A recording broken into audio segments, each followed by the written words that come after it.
Welcome to Inside Politics with Kevin Klein, beyond the headlines, beyond the spin. Straight facts, sharp analysis, and common sense conversation you won't hear anywhere else. Let's get started.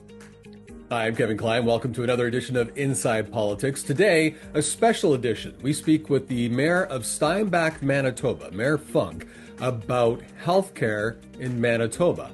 I've written a few columns about the failure of the NDP and healthcare here in Manitoba, and Mayor Funk reached out because he has different ideas. He has some ideas that might be able to help us. He's being proactive, and after interviewing him, it made me write in a column that you can find in the Winnipeg Sun as well. But I wanted you to have the opportunity to listen in on the entire interview with Mayor Funk from Steinbach, Manitoba, who says they're having a problem getting doctors, but he has an idea how to get some.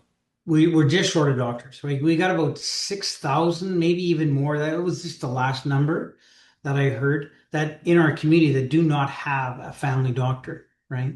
And so we really need them. And I've met with with Dr. Nickerson from the university, met with Dr. Recruitment from Southern Health, met with Dr. Manitoba. And everyone kind of is kind of saying the same thing, you know. And then Dr. Recruitment said, well, we've increased the amount of residency positions. And I said, that's wonderful. But without increasing the amount of Manitoba students, how are we getting people that are going to stay? Right? I get it. We have IMGs that come in, right? And they get their residency. They might stay for 5 to 10 years, but eventually home calls them back, right? Mm-hmm. Their supports are there, you know, like we had a doctor recruitment meal, like all the residents that came this year and last year, we wine and dined them one night last week on Monday night. We had a wonderful time with them. But we had out of the 7 residents that we got, 5 of them are international medical grads, right? So, you know, you talk to them, they're all positive about staying, but they haven't started a family yet. They don't miss mom, dad. They don't have kids that are not meeting grandma and grandpa, right? They don't miss their siblings yet. Like, this is all very new. Fast forward 5 or 10 years from now, and they'll be a real draw for them to go back home. Right? Do you think they'd actually stay for the 10 years? You know what? I'm being very optimistic, you know, and hoping that yes, we can get a 10-year commitment from some of these doctors, but really opening up for residency positions without saying, okay, we are taking in more Manitoba students. I think you're just leaving a gap anyways. You're still continuing the gap, right? And we've also talked to Dr. Nickerson about having a stream where you actually have so and so many doctors that are medical students that have committed to family medicine. Now, I know that can change by the end of 4 years or 5, whatever it takes. But I think for the most part, if we can kind of vet them through and look at, okay, we're looking at family rural medicine, you know, or even now I'm sorry, I'm jumping around a little bit, but let's say you take a university like Brandon, right? So Mayor Fawcett he was able to get his numbers brought up from 6 to 10 of his medical students, right? So that's awesome.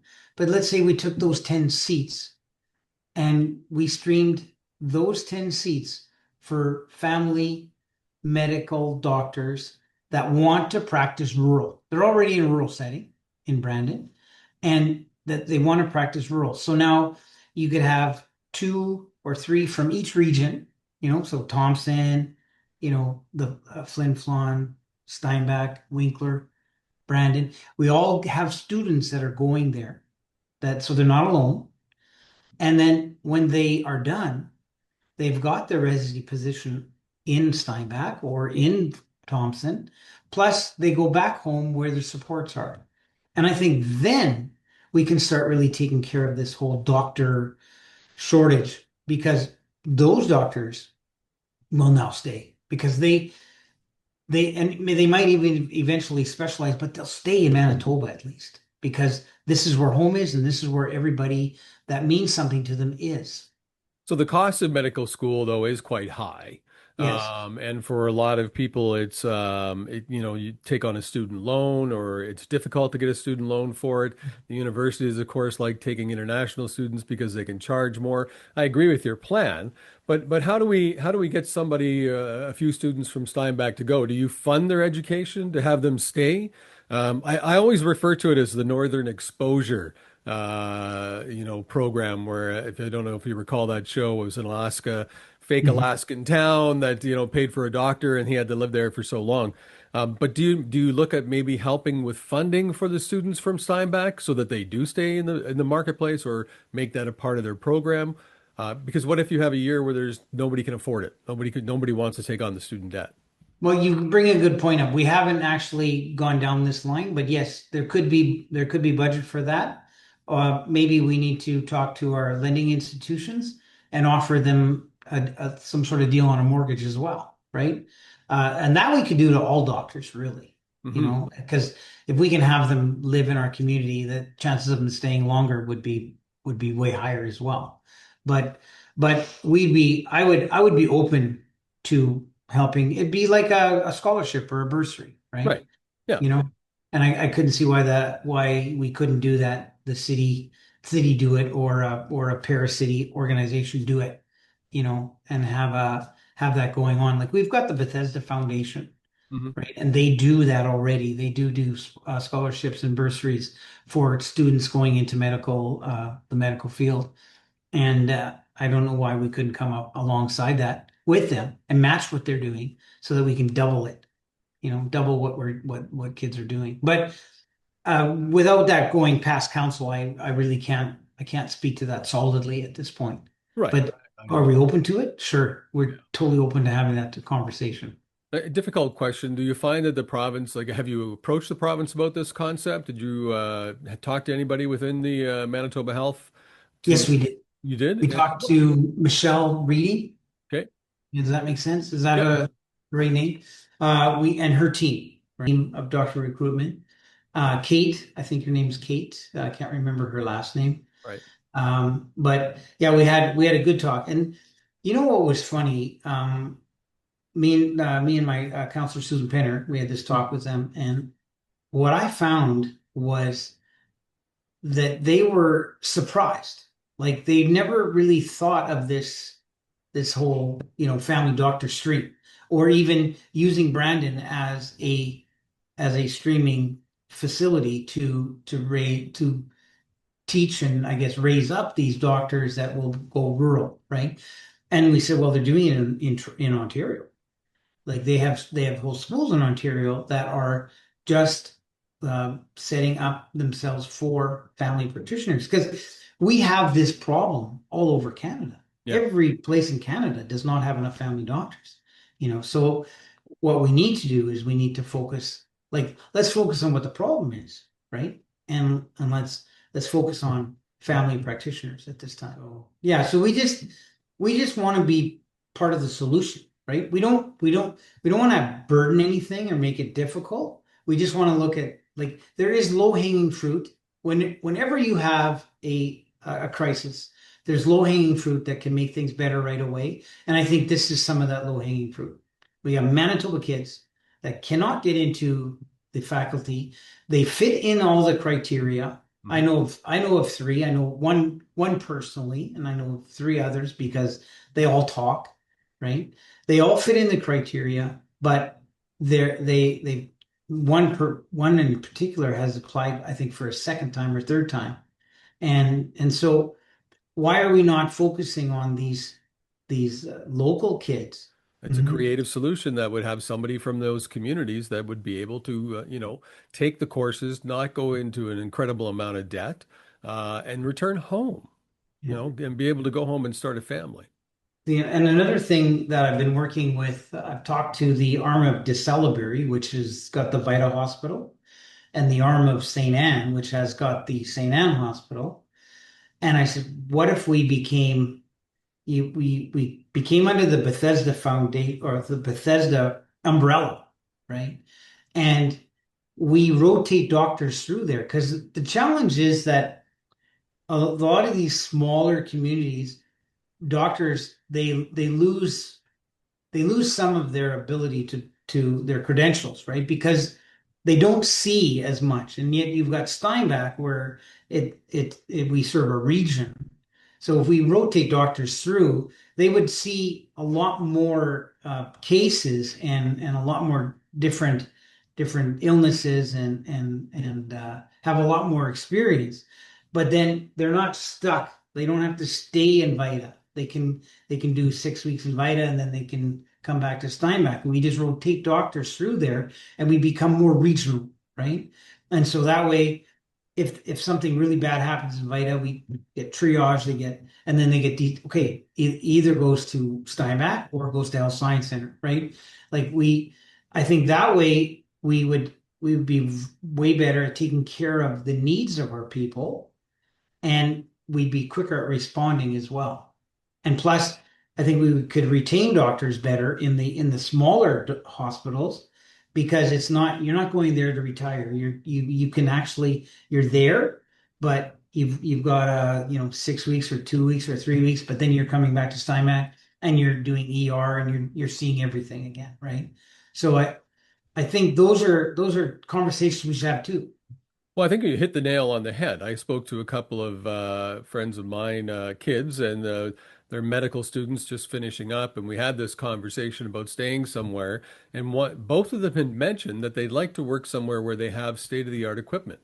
Mhm. So that they're not just dealing with colds and flus or minor things. They do want to hone their skills. They do want to be able to use the latest technology because in some cases they're trained on that, but they never Mhm. get to use that. And they want to be, more engaged in the health of a patient rather than, again, just being what the family doctor was, several years ago or whatever. Yeah. So I think that plan would address that for a lot of these students because right now it's HSC. I would really like to see that we actually provide healthcare for our region, right? Because when you look at Steinbach, I just want to like we have about 120,000 people in the Southeast, maybe a little bit more, right?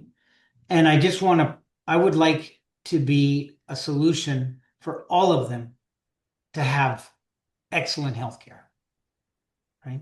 It's Yeah. not like I'm trying to go beyond Steinbach in this one. When we look at Steinbach becoming a um, more of a teaching center or where doctors can be rotated through to the smaller centers that are just adjacent to us, right? And that we can, like you say, but everyone gets healthcare then, right? It's healthcare for all. That's what we want to see. So more of a regional approach as opposed to trying to find doctors for every community that we have in Manitoba, which is impossible, which It will never is. Yeah. happen. It will never happen. But if Yeah. we, like you're saying, if you have centers of excellence and these centers of excellence are regional, then at least we have the ability to give the medical people, the students that are coming out, an opportunity to grow their skills and work on the best equipment and be engaged in many health issues. Yeah. I think it's another wonderful solution. But and have you approached the agency or the minister's office to start having that conversation and open up the dialogue We have. It's just very hard to get any response at this time. from the minister's office? Yeah, so we're gonna go through the deputy minister. I was talking with a couple of MLAs on a few weeks ago, and he said, "Well, you should just do everything through the deputy. They're easier to get a hold of, and they contact you back better. And the only time it will go to the ministers if money's needed anyway. So just work through the deputy. That's what I've Really? been told. Yeah, Well, then we're paying politicians far too much money. Sorry. obviously. You're one, I was one. They should be, you would think they would be more engaged in the solutions the creative solutions that are coming out, because it's obvious we're never going to go back to the way it was. No, And we're never going to solve this problem doing the same thing. It wasn't that Einstein that said the definition of stupidity was doing the same thing over and over again, expecting a different result. exactly. And that's really kind of the wheel that we're stuck on right now. I think you've proposed two very creative solutions. I especially support the one of saying Manitoba students in the Manitoba schools first. I think that that's a priority. And I think coming from and holding a seat for the different communities is brilliant. And then going that next step to have a regional hospital, but a center of excellence. I think that's brilliant.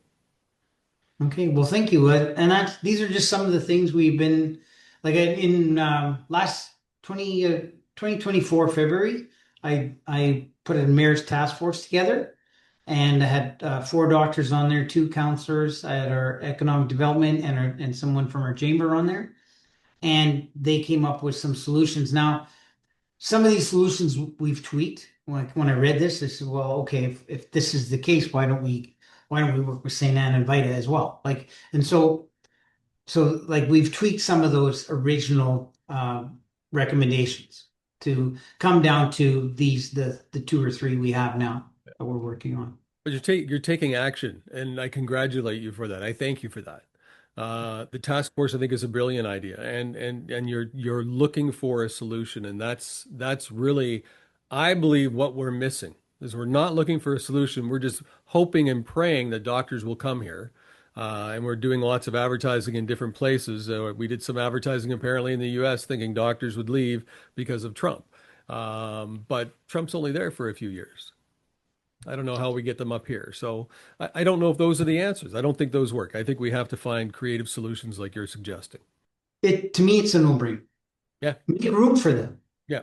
and if they want to go to family medicine, you can even put them in a separate school, family medicine. Here we go. You guys are rural doctors. Yeah. We're going to train you up to be rural doctors. And then I think it's up to the community to say, okay, we want you. And this is how we're going to show you we want you. We're going to help you with housing. We're going to help you with childcare, right?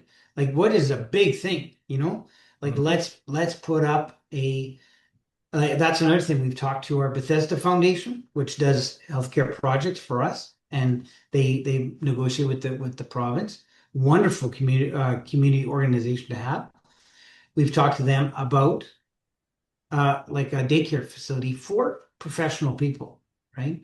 I said it can make it a little more high end, but these will be doctors or nurses dropping their children off and then going over this across the street to the clinic. How handy would that be, Hmm. right? And so those are also conversations we're at. Matter of fact, at 4 o'clock today, I'm meeting with the chair of Bethesda Foundation, Nice. to discuss this a little further, Yeah. And so, like, I just think that, and if you know what, if if it helps to have like they have the land, but let's say if it helps to have seed money, like let's say the building is $3 million and we give you 10%. Let's do it. You Yeah. know, let's put that $300,000 down. Let's give 10% to the Bethesda Foundation. Let's get this built, Yeah. right? Well, Like, it's an investment. yes. It's an investment into your community that will pay dividends for years and years to come. And if we can have childcare that is set up across the clinic and moms come in, take their kids, or dads bring their kids to the daycare, walk across to the clinic into the day. They only have a walk to go get their kids. I think it's a win-win for the community.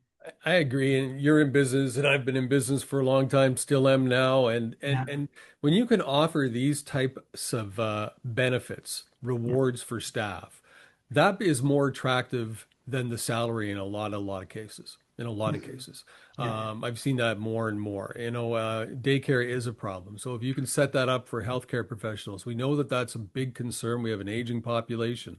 We're short doctors, Steinbach, everywhere else. We're short nurses in a lot of places. Again, so if we do these things, it's an investment into improving our healthcare, as you said, as opposed to throwing it out the window to advertise. Or you're hiring private nurses and you're paying a lot more than you would for your own nurses. They go to private organizations because they get better benefits in some way. So figure out what that is and provide better benefits. You know, Yeah. it's a game, but you got to play that game if you want the best staff. Google, right? Google has childcare for every employee they have. They just bring them to work. Yeah. Apple, the exact same thing. Tesla, same thing, right? That's why they get the best and brightest, is because they have some of these perks, benefits. And I think that that's a very important thing. I hope that works out. Hope that's something that falls through because I think that is something that all across Canada they should be looking at. I totally agree. Yeah. So Well, anyways, I just wanted to say, like, your article really got my attention. And I wanted to just share a few things we're doing too, and how hard we're working at it. It's not, we're not doing it to be, oh, Steinbach City Council. No, this is about the people of our region, right? It goes beyond Steinbach, because I've got relatives in all the RMs that are touching us, right? And I want them to be taken care of as well. good for you. Well, I think what you're doing is fantastic, and I hope the minister and even the premier pays attention to it, to be honest. This is everyone likes to do studies and such. I think just get to work. You want to call Yeah. this a study, call it a study. If that's what you want, call it that. But let's get started on it and get moving forward. I think it's a great idea. I applaud you. It's a very, very good approach, and even thinking about how to make it more attractive for health professionals to live in Steinbach through the daycare or whatever that might be, is these are the things that we need. These are the things that should be happening that are different and creative solutions that will probably fix the problem. Appreciate it very much. Okay. All Thank right. you. Take Take care. care. So Bye-bye. nice seeing you. Take care. Nice seeing Thanks you for too. watching Inside Politics with Kevin Klein. Please like and subscribe to this channel and visit thewinnipegssun.com for more.